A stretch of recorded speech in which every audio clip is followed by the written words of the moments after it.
अस्सलामुअलैकुम। क्या हाल है जमशेद भाई? ठीक है, खैरियत है।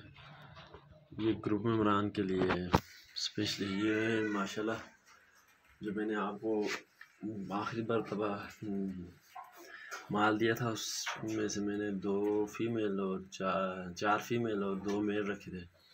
एक फीमेल ये है और इसके 6 बनीज़ अभी हैं और इसके माशाल्लाह 10 एक दिन और रह गए हैं, दोबारा ये फिर बच्चे देगी।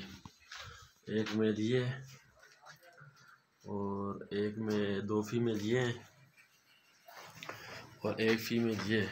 इसके भी 6 बनीज़ हैं माशाल्लाह, हेल्दी एक्टिव है। और एक फीमेल ये है, इसके भी 6 बनीज़ हैं। एक फीमेल ये है, इसकी भी तकरीबन 15 दिन रह गए हैं। और एक फीमेल ये है और 2 फीमेल ये हैं और माशाल्लाह 3 बच्चे ये बनीज़ छोटे और 2 मेल ये है और 9 फीमेल ये माशाल्लाह। और एक मेल ये है और 2 मेल ये और ये भी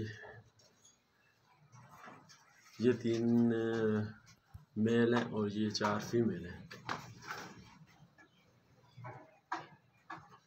ये जो ग्रुप में मेम्बरान के लिए कि जो बोलते हैं कामयाब नहीं है और धोखा कर रहे जिमी भाई, मेरे अपने साथ जब मैं पहली मरतबा लेके आया था ना जमशेद भाई से, एक मेल मेरे से मार गया था। मैं दोबारा गया था माशाल्लाह जमशेद भाई ने मेरे साथ काफ़ी ताउन किया था।